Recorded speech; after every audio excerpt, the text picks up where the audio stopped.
So let's look at Quick Quiz 10 and solve the problems together. So the first one is 4x to the fourth equals 18x squared. Well, this was a solving higher order with factoring, so higher than quadratic. So you want to get everything on one side and 0 on the other side, and then factor out the GCF of 2x squared. So that's going to leave you with 2x squared minus 9. And that's going to equal 0, so either 2x squared equals 0 or 2x squared minus 9 equals 0 by the zero product property. So then we're going to solve those two small equations. So x equals 0 is the first one. That's the easy one. And then 2x squared minus 9 equals 0 means x squared equals 9 halves. So x equals plus or minus the square root of 9 over 2. But you should never leave a perfect square inside a radical.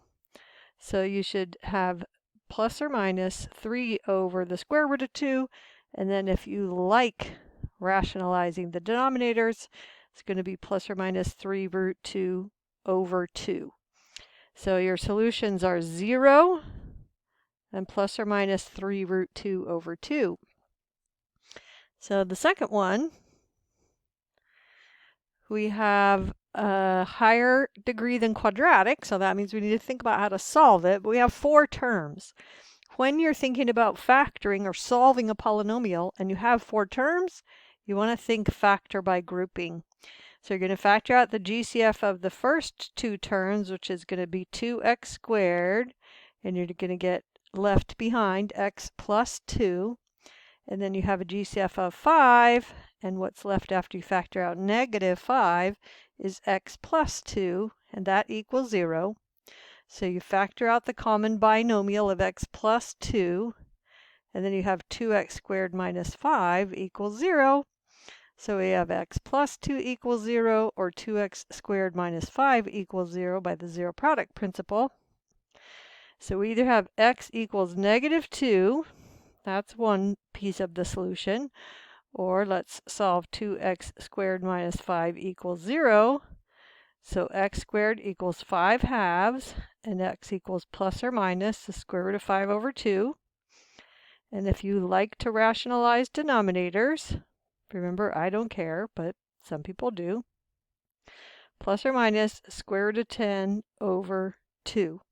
So you have two answers, two sets of answers, negative 2 and the plus or minus square root of 10 over 2, which you could have left as plus or minus square root of 5 over 2, which would be fine. The next one is quadratic in form. So if you're comfortable just factoring it, you can do that. If you like better changing to a different letter like U or W, that's fine too. I'm going to show it without the substitution, but if you like the substitution, feel free to do that.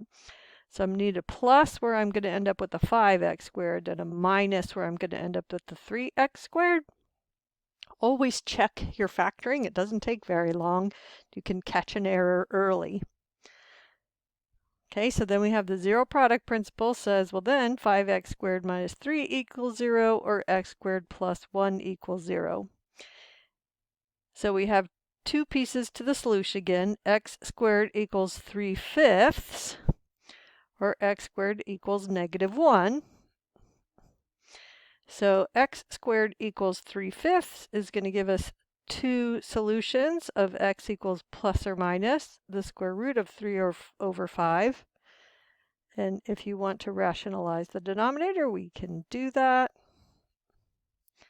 and get plus or minus square root of 15 over 5. And then if x squared equals negative 1, then x equals plus or minus I. If nothing says real solutions only, then don't stop at real solutions only.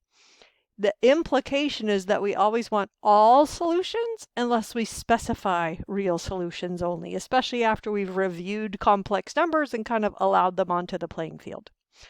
So the last one here is solve 6x to the 5 halves equals x to the 3 halves.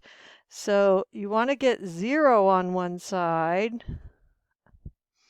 then factor out the greatest common denominator, which is the smallest exponent. and get x to the 3 halves times 6x minus 1. So by the zero product principle, we either have x to the 3 halves is 0 or 6x minus 1 is 0. So we're going to get 0 and 1/6. And if you did it another way where you also got negative 1/6, I think if you try negative 1/6 in here, you'll see that it doesn't work. Because if you have negative 1/6 to the 5 halves and you multiply that by 6, you're going to get a negative 1 in the top times the 6, so a negative 6 over 6 to the 5 halves. And we want to know if that equals negative 1/6 to the 3 halves. Let's see, and this is going to be, I'm going to have to think about this one because I haven't really thought about why a solution would or would not work here. And I think it has to do with pulling the I out. So I think you'd have to have an I, that would be the square root of the negative 1, and it would be to the 5th. This is the answer. And then you'd have the 1 over 6 to the 5 halves. So this, what I did here, that's not correct. And then on the other side, you'd have I cubed and 1/6 to the 3 halves. So you have 6 to the 3 halves in the denominator on both sides, but you have I to the 5th on one side and I cubed on the other side. So the negative 1/6 solution doesn't work. So whenever you square both sides, which some of you did, you can create extraneous solutions that don't work. So you have to check your solutions in your original equation. Let me know if you have any questions.